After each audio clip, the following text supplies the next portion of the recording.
ഒരു ആണിൻ്റെ കീഴിലല്ല ഒരു പെണ്ണ് നിൽക്കേണ്ടെന്നുള്ളത്. അതിൽ തന്നെ പിടിച്ച് കുറേ നേരം ഇട്ട് നീട്ടിക്കൊണ്ടുപോയതുപോലെ തോന്നി. എനിക്ക് ഒരു ഇമോഷണൽ കണക്ഷൻ വന്നില്ല സിനിമ. നമുക്കല്ലാതെ OTT-ൽ ചെയ്താലും മതി. പെൺകുട്ടികൾ എങ്ങനെ എന്ന് പഠിപ്പിക്കുന്ന സിനിമയാണ് ഇത്. വൈറലാകും, എയറിലും ആവും.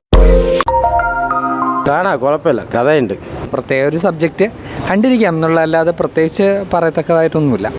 അങ്ങനത്തെ ഒരു പ്രത്യേകതയും സിനിമയില്ല. കമലിൻ്റെ സിനിമ എന്ന് വിചാരിച്ചാൽ കണ്ട ഒരു സിനിമ എന്ന് മാത്രമേ ഉള്ളൂ. കോമഡി, സിറ്റുവേഷൻ കോമഡി അങ്ങനെയൊക്കെ ഉള്ളൂ. അങ്ങനെയൊന്നുമില്ല. നമുക്കല്ലാതെ OTT-ൽ ചെയ്താലും മതി. പെർഫോമൻസ് കുഴപ്പമില്ല. പടം വൈറലൊന്നും ആവാൻ സാധ്യതയില്ല. ഒരു ആർട്ടിഫിഷ്യാലിറ്റി മൊത്തത്തിലുണ്ടായിരുന്നു പടത്തിൽ. കുറേ സീനുകളെ ക്രിഞ്ച് ഉണ്ടായിരുന്നു. ഒരു ഇമോഷണൽ കണക്ഷൻ സിനിമയിലോട്ട് വന്നില്ല. ഒരു ആശയം നല്ലതായിരുന്നു. എസ്റ്റാബ്ലിഷ് ചെയ്തതിൽ എനിക്ക് അത്ര ഇതായി തോന്നിയില്ല. അതിന് പുള്ളിയുടെ ആശയങ്ങളുണ്ടാവുമല്ലോ, അതിൽ കുറേ അഡ്രസ് ചെയ്യപ്പെടേണ്ടത് തന്നെയാണ്. പക്ഷേ അതിൽ തന്നെ പിടിച്ച് കുറേ നേരം ഇട്ട് നീട്ടിക്കൊണ്ടുപോയതുപോലെ തോന്നി. എനിക്ക് ഒരു ഇമോഷണൽ കണക്ഷൻ വന്നില്ല സിനിമ. എനിക്ക് തോന്നില്ല. ഭയങ്കരമായിട്ട് ഇഷ്ടപ്പെട്ടു. വളരെ നല്ല സിനിമ. ഫാമിലി ഡ്രാമയാണ്, പക്ഷെ അത് വളരെ ഇതുവരെ പറഞ്ഞിട്ടില്ലാത്ത ഒരു വിഷയം വളരെ മനോഹരമായിട്ട് അവതരിപ്പിച്ചിട്ടുണ്ട്. എല്ലാ ഫാമിലിയിലും സംഭവിക്കാൻ സാധ്യതയുള്ളൊരു വിഷയം തന്നെയാണ് അത്. പക്ഷേ വളരെ മനോഹരമായിട്ട് കമൽ സാർ അവതരിപ്പിച്ചിട്ടുണ്ട്. പണ്ട് കമൽ സാർ ഇങ്ങനത്തെ സിനിമകളാണല്ലോ ചെയ്തിരുന്നത്. പണ്ട് നമ്മളൊക്കെ സിനിമ കണ്ട് തുടങ്ങുന്ന സമയമൊക്കെ കമൽ സാർ ഇത്തരം സിനിമകളുടെ ആളായിരുന്നല്ലോ. അപ്പോൾ അങ്ങനെ നോക്കുമ്പോൾ കമൽ സാർ ഇതുവരെ ചെയ്തതിൽ ഏറ്റവും നല്ല സിനിമകളിൽ ഒന്നായിട്ട് വേണമെങ്കിൽ ഇതിനെ കാണാം. ഇപ്പോൾ മഴയത്ത് മുമ്പേ പോലെയോ ഒക്കെ അങ്ങനെയൊക്കെ കാണാൻ പറ്റുന്നത്. കാരണം ഇന്നത്തെ അവസ്ഥയിലുള്ള കഥ പറച്ചിലാണ്.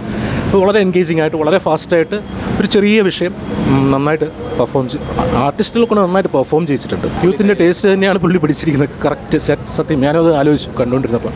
കാരണം സാർ ഇത്രയും അപ്ഡേറ്റഡ് ആയിട്ട് ഇങ്ങനൊരു കഥ ബീജം സാറിൻ്റെ മനസ്സിൽ വരുന്നത് തന്നെ അത്ഭുതമാണ്. പുതിയ തലമുറ പോലും അങ്ങനെ ചിന്തിക്കുന്നില്ല. നമ്മളെല്ലാം ഇപ്പോൾ ഫാമിലി ഓഡിയൻസിനെ വിട്ടിട്ടാണല്ലോ കഥ ചിന്തിക്കുന്നത്. പക്ഷേ ഇത് സാർ വളരെ നല്ലൊരു ഡിസിഷനാണ് എടുത്തത്. ഇത് വൈറലാകും, എയറിലും ആവും. ഫാമിലി ഓഡിയൻസിന് ഇഷ്ടപ്പെടും, പുതിയ തലമുറയ്ക്ക് നന്നായിട്ട് ഇഷ്ടപ്പെടും. പെൺകുട്ടികൾ എങ്ങനെ ചിന്തിക്കണം എന്ന് പഠിപ്പിക്കുന്ന സിനിമയാണ്. ഷൈൻ ടോമിൻ്റെ പെർഫോമൻസ് കണ്ടിട്ട് എനിക്ക് തോന്നി ചിലപ്പം സ്റ്റേറ്റ് അവാർഡിന് വരെ മത്സരിക്കാൻ സാധ്യതയുണ്ട്. അമ്മാതിരി പെർഫോം ചെയ്തിട്ടുണ്ട് ഷൈൻ. വളരെ നന്നായിട്ടുണ്ട് സിനിമ.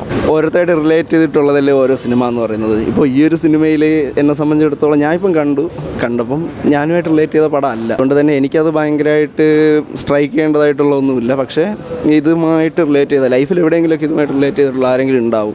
അവർക്ക് ഈ പടം കാണുമ്പോൾ തീർച്ചയായിട്ടും ഒരു പക്ഷേ ഒന്ന് ചിന്തിക്കാൻ സാധ്യതയുള്ള പടം തന്നെയാണ്. അപ്പോൾ ആ കാര്യത്തിൽ എന്താണ് മേക്കിംഗ് ഒക്കെ കുഴപ്പമില്ല. പ്രധാനമായിട്ടും പറയാനുള്ളതെന്ന് വെച്ചാൽ ഷൈൻ ടോം ചാക്കോയുടെ ആ ഒരു അത് എല്ലാ കാലത്തെയും പോലെ തന്നെ പുള്ളിക്കാരൻ്റെ ഒരു വ്യത്യസ്തമായിട്ടുള്ളൊരു അഭിനയവും മേധാവിത്വമൊക്കെ സിനിമയിലുണ്ട്.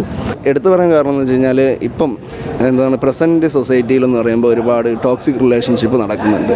ദാറ്റ് മീൻസ് ഇപ്പം ലവിലായിക്കോട്ടെ അല്ലെങ്കിൽ കുടുംബത്തിലായിക്കോട്ടെ, അങ്ങനെ ഒരുപാട് ടോക്സിക് റിലേഷൻ നടക്കുന്നുണ്ട്.